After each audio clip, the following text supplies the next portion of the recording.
all respected doctors for the second session. I request Dr. Sujeet Rajan to come to the dais and start lecture. He has done MD in chest medicine and TB, diploma in environmental tuberculosis and respiratory diseases, DNB respiratory medicine, present occupation and affiliations, consultant chest physician, Bombay Hospital, and secured prizes at an intercollegiate essay competition on environmental pollution, received merit certificate for standing first in microbiology and second overall at the MBBS exam in Grand Medical College. He has a lot of publications and has delivered lectures at the national and the international level. So, Dr. Sujeet can start the lecture.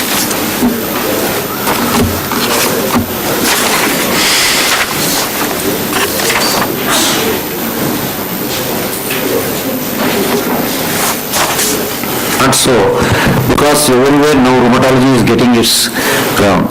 So environmental pollution, you are seeing that children are getting so many. They are bringing the children 4 years, 5 years to every pediatrician, physician, that they are suffering from respiratory allergies.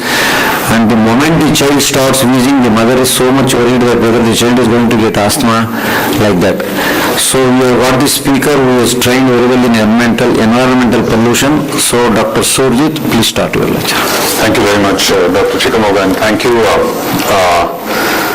Dr. Chandrasekhar and Dr. Ramesh Ravana for calling me here to talk on a significantly colder morning than in Bombay. It's almost a 10 to 12 degree temperature drop since I arrived from a hot, humid climate to a very cool, dry climate. It's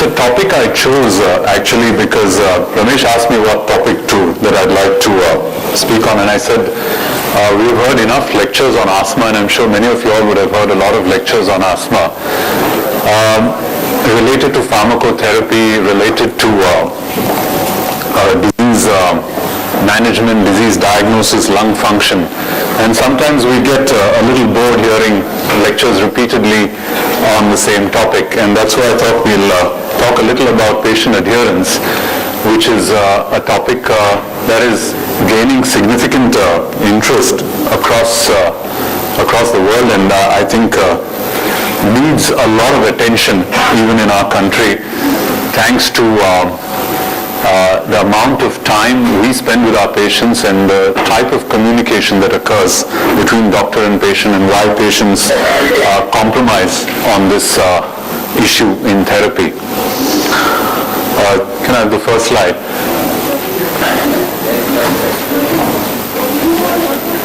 Yeah. We all claim, we all feel we are leaders in our respective branches and in medicine, different specialities, different institutes we run, and like sometimes akin to politicians, next slide, if we are leaders, we obviously need followers, and we like to be known as people who lead well, and therefore we have people who follow the ideals we believe in. Next slide. The issue actually, we'll have to keep pressing because the issue is actually how many people follow us all the time. And we may believe that once we've given a lecture, or once we've taught a student or taught a patient how to use an inhaler, or taught a patient what his treatment is all about, that the patient has understood what has to be taken and will continue to follow that advice. Most often than not, this is not the case. And just like general physicians to primary care physicians to specialists, we all believe that our patients follow our advice all the time. It doesn't happen most of the time. Next slide. There is a branch of medicine that I think you all know about called pharmacokinetics, which is what the body does to the drug. The drug is ingested, what does the body do to it? We all learn about it in pharmacology. It sometimes gets a little boring, but we have to learn about pharmacokinetics. Pharmacodynamics is what the drug does to the body. There is a new branch of medicine called pharmionics, And pharmaconomics is what the patient does with the drug. And therefore, however good or ideal your prescription looks like, if the patient doesn't pop that pill into his mouth, nothing is going to happen. And this is a branch that actually an international conference has been held on some time ago, at which a friend of mine attended. I was amazed that they could have a conference on patient adherence and compliance issues. This is from the former Surgeon General of the United States, and I think it's a basic principle that we got to follow. The drugs will not work in patients who don't take them. Next slide. Adherence basically means the usage of the medication should be equal to that of the prescribed regimen. Next slide. And adherence in asthma has three basic components. There's basically adherence to preventive medication, taking your medication regularly, adherence to an action plan, this is the plan that you've got to follow, and of course finally adherence to instructions for correct use of a device. If these three things don't happen, then asthma management is going to fall way below what we would want the patient to achieve in the long term. So it's extremely important. Compliance and adherence are not the same term. That's also important to realize. It doesn't mean adherence. Next slide. There is a significant difference between compliance and adherence. Compliance is a passive role following the demands of a prescriber.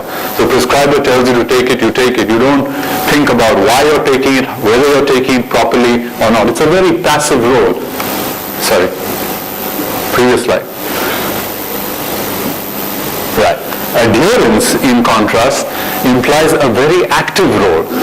Okay, this is the patient suddenly assumes a very active role in treatment in collaboration with the person who's prescribed it, and it's a self-motivated decision to adhere to treatment advice. It is not something that happens, basically on the demand of a prescriber, but it's self-motivated, and that's what adherence is all about, and that's why I want to differentiate it from compliance. Next slide. How big is the issue? It's a huge issue, okay? And we have had lectures. I've actually been enlightened on a lot of rheumatology today, and I enjoy hearing something besides respiratory medicine because it gives you an insight into other diseases as well. I think it applies to every branch of medicine, whether it's rheumatology, gastroenterology, cardiology. If only 50% of patients with chronic diseases take their medications at therapeutically effective doses, you can imagine how much the problem is. I think it implies even to physiotherapy, because I understand there are a lot of physiotherapists in the audience. Physiotherapy works well when the patient does it regularly. The same applies to pulmonary rehabilitation in patients with COPD. It works well if the patient comes for follow-up regularly. Otherwise, it really doesn't work. In Indian data that was presented from Jaipur, in asthma, 9% of patients took their treatment regularly and 90% stopped their treatment the moment they felt well. It happens in all diseases, and that's why it's so relevant to any disease. Next slide. In fact, with inhaled corticosteroids, which are the treatment for asthma, 47% adherence was noted over 3 months in one study, and in another study in preschool children, 77% of patients actually took their prescribed doses correctly during the 2-month period. And when it was analyzed why the other 23% didn't take it, there were misunderstandings, there were concerns about parents, about side effects of inhaled steroid, and so on. Next slide. What is, if you actually look at what is non-adherence, what does it mean when you say a patient is non-adherent? He could be not taking the right frequency, the correct timing, the administration could be wrong, underuse, overuse, erratic use or misuse, or premature discontinuation. It is not limited to medications alone. Please remember that. Next slide. It could also be delays in seeking medical care. That's also non-adherence. And it could also be a failure to keep an appointment, okay, which would mean keeping the clinic visit schedule, bringing medicines and completing diaries sometimes, and avoiding exercise programs. All this comes under non-adherence. Next slide. And non-adherence has been classified very elegantly into 3 types. Erratic non-adherence, which is the most common, where you're in a busy schedule and you've just forgotten to take your medication. Changing schedules, a busy lifestyle, you say, look, I don't have the time and I think I can manage sometimes without it. Unwitting. failing to realize the importance of taking the medication regularly. And if you notice in asthma specifically, where we need our patients to use inhaled steroid regularly, most of the metered dose inhalers don't have a label which actually tells you take your medication regularly. For that matter, it doesn't. There are a few pharmaceutical companies now that try to improve this by attaching it on labels or having specific instructions on labels which day to use medication. But this is unwitting non-adherence, failing to realize the specifics or necessity. And finally, there's intelligent non-adherence. That means the patient very well knows he's got to take it, but he just doesn't take it. He has a fear of side effects, he feels better, there's a bad taste, his quality of life is impaired, he just doesn't feel the need to take it because he intelligently says, I don't need this medication, even though I've been prescribed it regularly, I'm going to stop it. So there are different types of non-adherence. Next slide. In asthma specifically, and I'm just giving asthma an example. Actually, I'm not going to go into too many details, but I'm going to give you a case study of a child where non-adherence and the reasons for non-adherence came out so well. A lot of reasons have been tried to, people have tried to figure out why patients don't take their treatment regularly. The severity of asthma is sometimes the reason. Mild asthmatics just don't feel the need to take medication regularly, and many of them don't. If they have intermittent asthma, you don't need, all you need is an inhaled salbutamol inhaler or terbutaline inhaler which you take as and when required. But as the severity increases, the chances that the patient may not take treatment also starts varying. Patients have different beliefs about inhaled steroids and asthma. We had a patient where we spent half an hour to 45 minutes with the lady on why inhaled steroid was important for her asthma control, and promptly she goes home and you get a call half an hour later from her mother who says that inhaled steroids are banned in our house. So why are steroids banned in your house? We don't know. Now some relative has died related to oral steroid side effects. So suddenly the word steroid has become something that is an absolute no in that household. So there are different beliefs, and I can promise you these beliefs are what we have to battle every day in our clinic. You may spend 1 hour with 2 parents of a child on this, but you'll have grandparents who have never seen an inhaler in their life, or neighbors or well-meaning friends who tell these patients that this is the wrong thing for your child to take.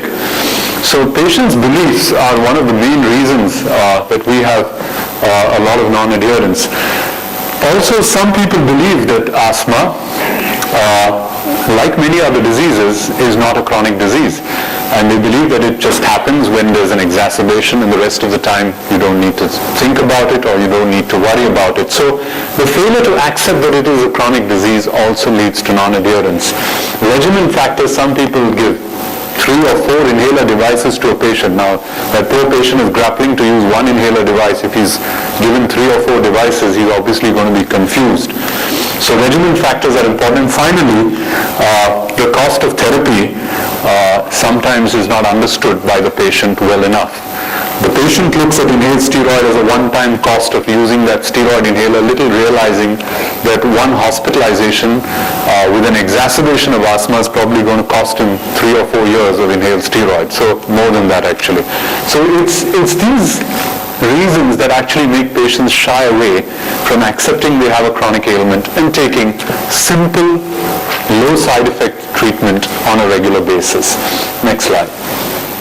Okay, and you can again see 4 times a day inhalers are almost obsolete today. There are no preventive inhalers that you have to take 4 times a day.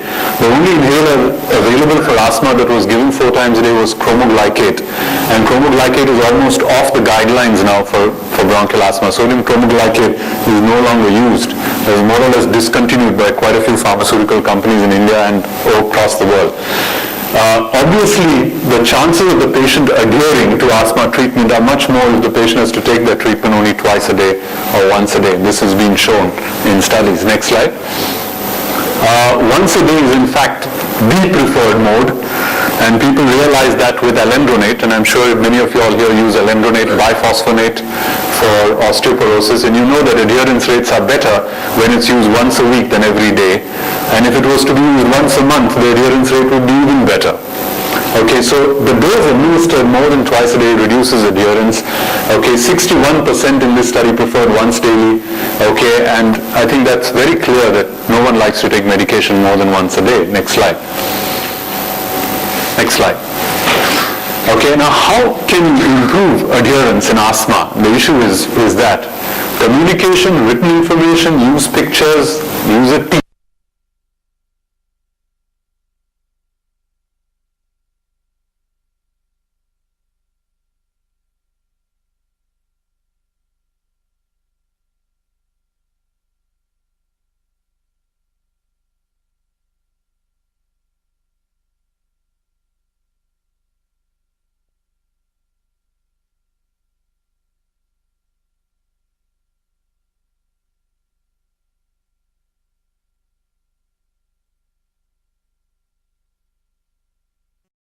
And the other being anti-inflammatory, one treating spasm and one treating inflammation, or that's basically the disease. Next slide. And if you actually see the story of asthma treatment in our country, you have a normal looking airway here. Yes, and as you go on, this is the air. Now just stop here. This is the inflamed airway. Okay, it's not difficult to draw this in your clinic. And this is what we do day in and day out. Here is a swollen airway. Next. When you go down, you take a bronchodilator, just stop here, you take a bronchodilator, the patient feels better within 2 minutes. You must have heard of patients who take salbutamol and terbutaline, Asthalin, Ventolin, Bricanil. These are all relief inhalers, okay? Within a few minutes the patient feels better because they're bronchospasmolytic, or they treat the bronchospasm, smooth muscle relaxes. Next. And within a few minutes, one second, just go back. Within a few minutes, you are back to this position. Okay, so these patients, and I can promise you, 70% of asthmatics in India are just shuttling between no treatment and part treatment, for sheer lack of awareness that this is an inflammatory disease. So it's such a simple message that you have to do in bronchial asthma. It's one of the simplest diseases to manage. It doesn't need respiratory physicians. It can be treated in primary care quite easily. But all you need to do is transfer a simple message to the patient to improve his adherence. Next. And all we tell them is that to reduce three things: increase mucus, increase the irritability, and increase swelling in the airway lining, you need to take a regular inhaled steroid and you're well. Now obviously it doesn't become as simple as that to the educated patient who has 10 more questions after you talk to him about or use the word steroid, which also can be tackled quite easily. There's enough education material for all such kind of patients to help them understand why they need to take this on a regular basis. Next slide. You have other information as well, of course, other interventions. You can use peak flow meters. SMS reminders are there. There are patients who are being very refractory where you get a relative to remind them to take their medication through SMS. Pack information, which we are trying to work on with pharmaceutical companies to improve adherence. That on the pack, in fact in Australia, the pack of the steroid inhaler actually has written in bold on it, preventive medicine, do not stop unless advised by a physician. In our country, more often than not, the patient stops the inhaler the moment he feels well. So these type of messages on medication helps to improve adherence. Next slide. Okay, common scenarios, of course, in patient adherence issues are a 12-year-old girl who visited the emergency department twice in the last 3 months for asthma attacks, yet it is a struggle to take her medication. Now, this is a very common situation. Patients coming into emergencies, casualties, getting admitted to hospital, yet it's so difficult for them to take their medication regularly. A 63-year-old man recently recovered from a second heart attack, but still gropes for a pack of cigarettes. Adherence issues, compliance issues in treatment. Next slide. And a 45-year-old diabetic woman who's just finding it impossible to get time to exercise, which we know is so crucial in the management of her diabetes. Now, these are day-to-day situations in adherence which we sometimes neglect in our one-to-one with a patient and sort of focus so much on the prescription, we forget these issues. Next slide. Patient compromise is part of the reason why patients don't adhere. And the psychology of patient compromise is very interesting, and you can only figure out why patients don't compromise when you spend a little more time to understand that. I'll give you one example. Next slide. This boy, Chetan Patel, is 2 years old when I first saw him. He was hospitalized with a persistent cough and wheeze and referred by the pediatric unit of our hospital at Bombay Hospital, and he was asked by the pediatrician that, okay, there's a chest physician going to come and see you. He told the parents who were told. The child, when I saw him, was already on oral betamethasone syrup, nebulized salbutamol every 4 hours in the ward, low flow oxygen and injectable co-amoxiclav. So treatment of infection aggressively, oxygen is going on, the child is being nebulized, and the child is on systemic steroid. Okay, all the ideal treatment for a bad, severe attack of asthma in the hospital. Okay, the antibiotic is also on, the CBC counts were mildly raised, okay, and he was running a fever. Okay, next slide. If you go through the history of the child, and we spent some time with the mother, 9 hospitalizations. The child is 2 years old. 9 times in the hospital, similar wheezing episodes since birth, each episode treated with systemic steroids, nebulized bronchodilators. Every time the child was brought by the parents, this was the treatment. Next slide. Next point. Each time the child was discharged on oral salbutamol and theophylline. So salbutamol, theophylline mixture or the plain salbutamol for about 2 weeks. Next slide. And each hospitalization cost the poor father, who was a laborer, about 8 to 10,000 rupees. Each hospitalization. This was paid for with loans from his neighbors. Okay, now this is the history. It's just amazing to see this history. I'll tell you why. Next slide. After review, we diagnosed Chetan as childhood onset asthma. Okay, he had childhood onset asthma. He was in exacerbation. We put him on an inhaled steroid with a spacer and a baby mask to be used regularly. The mother was educated on why the inhaled steroid has to be taken regularly, even when the child was well. Okay, and the oral steroid was gradually tapered off, inhaled salbutamol SOS. Okay, regular follow-up advised even when well. Okay, and we told the mother that she has to go to a pediatrician even if the child is well, but take this. The mother had 10 questions. The first issue was, why are we giving this big inhaler, the spacer and the mask to my small 2-year-old?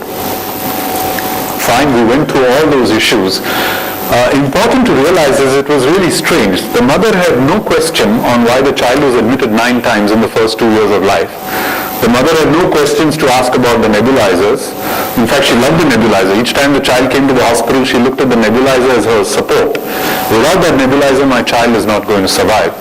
But the moment it came to an inhaled steroid and spacer, the questions started increasing. And that's when you think back. Next slide. Today, this boy is about 5 years old now. Next. He uses inhaled steroid with spacer regularly.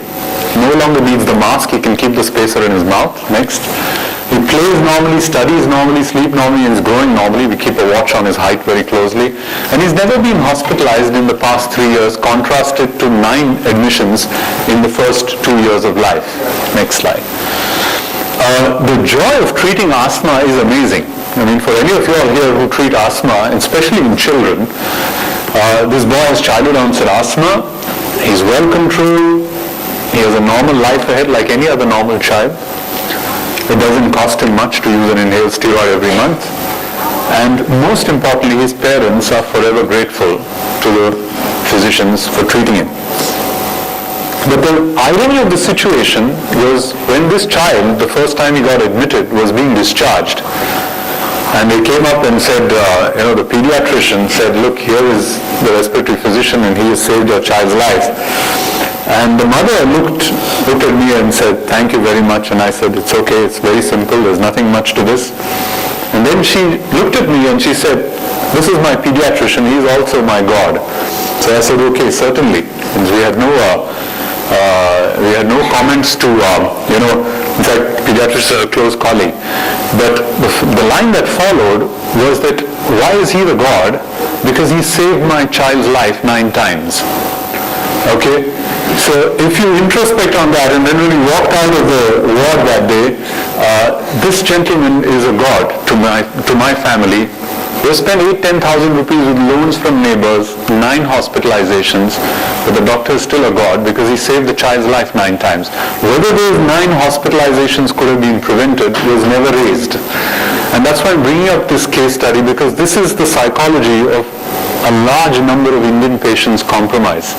Okay, the compromise is amazing. It's only when you actually sit and talk with a patient you realize what's going through their mind. And for you, it may be as simple a matter as just putting an inhaled steroid prescription down and educating the mother. But there's a psychology of compromise that the child in an acute attack is far more seriously ill than otherwise. Next slide. Okay, if you see, and as I said, this was the history. Next, continue. Yeah. Next slide. 9 hospitalizations, next, and this type of costs.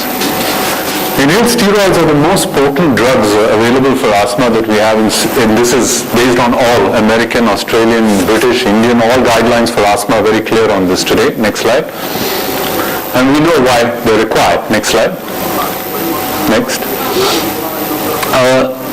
The patients who compromises is usually the one who has nighttime awakenings, who's getting up at night.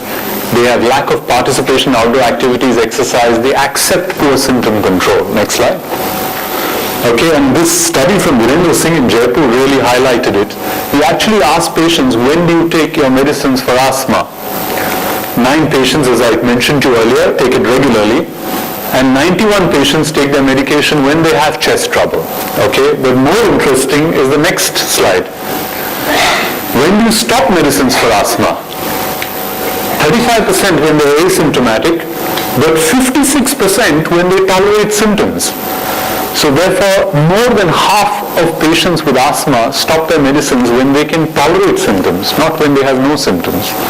So again, we're coming to how much patients compromise and how much there is a gap between what we probably are doing in the clinic and what's actually happening in reality. Next slide. The psychology of compromise has been studied so much in asthma that patients often go up to make compromise by adjusting their life to asthma rather than striving to eliminate symptoms. Rather than getting on top of the asthma, controlling it and forgetting about it, they'd rather adjust their life to the asthma. And this happens numerously.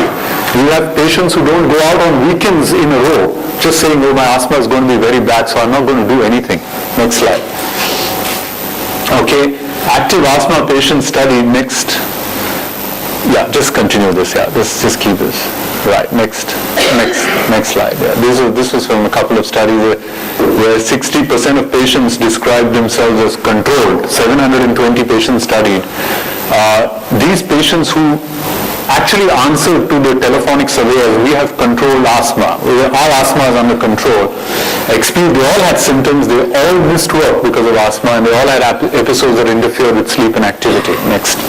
Okay, this was published 6 years ago. An Australian study, 699 asthmatics, 50% described themselves as having very mild asthma. These patients had symptoms every 2 to 3 days.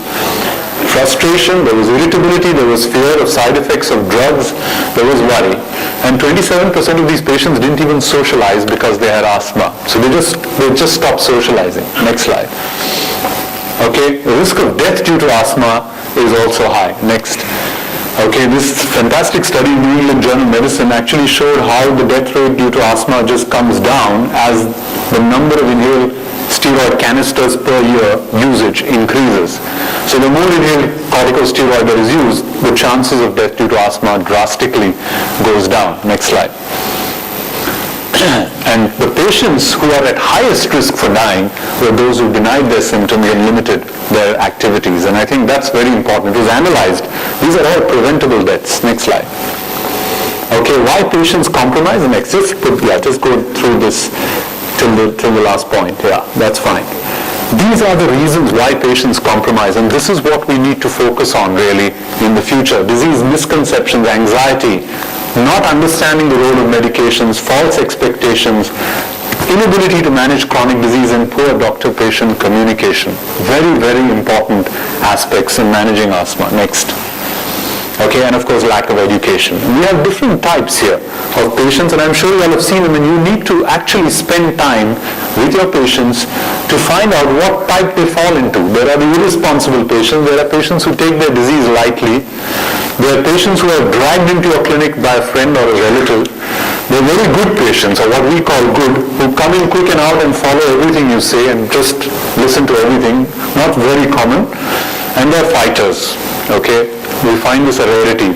Patients who want to get on top of the disease at any cost. Okay, they read a lot, they come down, download material from the internet, bring it to your clinic and tell you, look, I've read 10 things more than what you told me. We have to handle all these patients differently. Okay, you can't take one patient as every other patient, and that's where adherence rates go down. Next slide. Okay, and motivating these patients is extremely important. It's not about admitting being an alcoholic. It's like when you're managing alcoholics, it means believing that the good things about drinking are now outweighed by the adverse consequences and deciding to do something about it. And that's where motivational interviewing of patients helps. Next slide. For patients to change, and for asthmatics or for that matter any disease, they need to recognize that the current behavior is a concern or a problem, believe that they will be better if they change, and believe that they are able to change. There are three things, and that's where you need to have a quick talk with the patient on something. Next. And most patients are ambivalent when they come to you. They're not sure whether they want to change or not. Okay, and you can't decide whether you want to really take the treatment regularly or you don't. Okay, and this is a major problem in clinical practice. Next slide. Next slide. Next slide. Yeah. This just keep going on this. There's one. Yeah. Next. Right. This is an important thing to discuss with your patient. If you're going to change the way you behave or adhere, how important is it for you to change? Ask them this question, and this is being quoted in books on self-change as well. Ask them on a scale of 1 to 10, how important do they feel it is for them to change their attitude? And 2, if they say it is important for them, how confident are they that they can actually make this change? And then you have an idea how much this patient is actually going to change or follow your advice. Next slide. Next, yeah. The traditional approaches in our practice, long years, for many years, is label the patient. Oh, this patient is not going to take treatment. He's a defaulter. Or he's an addict, unmotivated. He can't control his behavior. This is my worst patient. I don't even want to see him. Or denial, denial, resistance. We got to challenge him now. You're a person in denial. You're resisting my treatment. And concern and motivation is all imposed onto the patient. Next. That approach is what we call motivational interviewing. Next is targeting behavior. The person, leave the control and the choice to the patient. Denial and resistance of the patient should inform you about what next to do, and work with the patient and work on the patient's motivation. And we work much, much better, I can assure you. Next slide. The peak flow meter, as we all know, is important in asthma to improve adherence rates because it's at least a rough indicator of where he stands. Next. Yeah, just run down that. And the peak flow master. Next. Okay, and the take-home message really from my lectures, invest in more time, a little more time with your patients. I know it's difficult in busy practices, especially in metro cities. It always pays off, I can assure you. Next. Patients like doctors who listen to them, who show a little empathy and concern about what they have and are assertive, not aggressive, assertive about what they feel is important for the patient. And all the above needs time. Next. And I think if you say you don't have time for your patients, then they are going to say that they don't have time for you. Because just like we label our patients as defaulters, this is a chronic default. In MDR TB, this happens very often. Oh, this is a defaulter, drug-resistant TB. He's never going to improve. Okay, they will start calling us as default doctors if we don't have time. Here's a doctor, I can walk into his clinic any time of the day, I'll get something and I'll get out. The quality of that will be probably close to zero. So that's what we don't want. Next. And I think the way ahead is only to try and understand how to change. As Charles Darwin said, and I'd like to end on that quote, it's not the strongest who survive or the most intelligent, those who are responsive to change. Thank you very much for your attention. If there are any questions, I'll be glad to answer. I was wondering why Dr. Chandrasekhar had introduced asthma in rheumatology with CME. Now you understand the importance of asthma. So nicely has put up that adherence to treatment. Every day we see asthmatics, but they are suffer as he has told. He has covered the spirituality, the sincerity, the response of the doctor, response of the patient, and ignorance. To quote ignorance, I will quote one patient just 3 months ago came to me. He was using an inhaler. Sir, they have prescribed such a costly one, I am not getting relief. You showed me, he has brought it. What are you doing it? See, sir, I am keeping it in my mouth and I am pressing. Show me how you are doing. He has not been advised by the doctor to open that mouthpiece. It was closed. He has been using the inhaler with closed mouthpiece. So like this, I appeal to all of you, we have to advise carefully to the patient. That's how so many... We had a patient who actually closed all the windows in his house and sprayed the room and said he'd taken a dose. Just let out the spray. So there were all kinds of other stories. Most important, I stressed the inhalation of steroid. This is real even in medical clinics of North America. They have stressed that during pregnancy also, a pregnant woman, see everybody is, there are doubt before you have seen, steroids sir, yes sir, steroid ಕೊಟ್ಬಿಟ್ಟಿದ್ದೀರಿ ಅಂತ next day ಬರ್ತಾನೆ ಅವನು. That we will go to somebody and they say you have prescribed short course of steroids. What sir, you have used steroid, I am doing like this. They know that steroids are very dangerous. So the steroid phobia should go, and even in pregnancy we can use steroid, they are preferred. And one more thing, Dr. Sujeet, I would like to share with you in my experience that when I was professor of medicine in Mysore Medical College, there was one CBI agent who came to me, some people brought. I gave a lecture on tropical eosinophilia in some IMA lecture. So on fine day, a Mangalore student brought his relative, a CBI agent, with asthma of 14 years. Then I asked him to get an absolute eosinophilic count, on which I had given a lecture. And his eosinophilic count, even now I remember, 36%. Absolute eosinophilic count 8,600. It was a case of tropical pulmonary eosinophilia. And as you know, all that uses is not asthma. So we have to rule out some of these allergic conditions where it can be cured. Because he was living in Mangalore, he had this microfilarial infection. We gave a treatment and he became all right. So in all asthmatics, better you get an absolute eosinophilic count. And with this, I congratulate and thank Dr. Sujeet for his nice lecture. Anything if you want to ask, you can ask. Any questions you want to, any enlightenment from Sujeet? There is some reverse.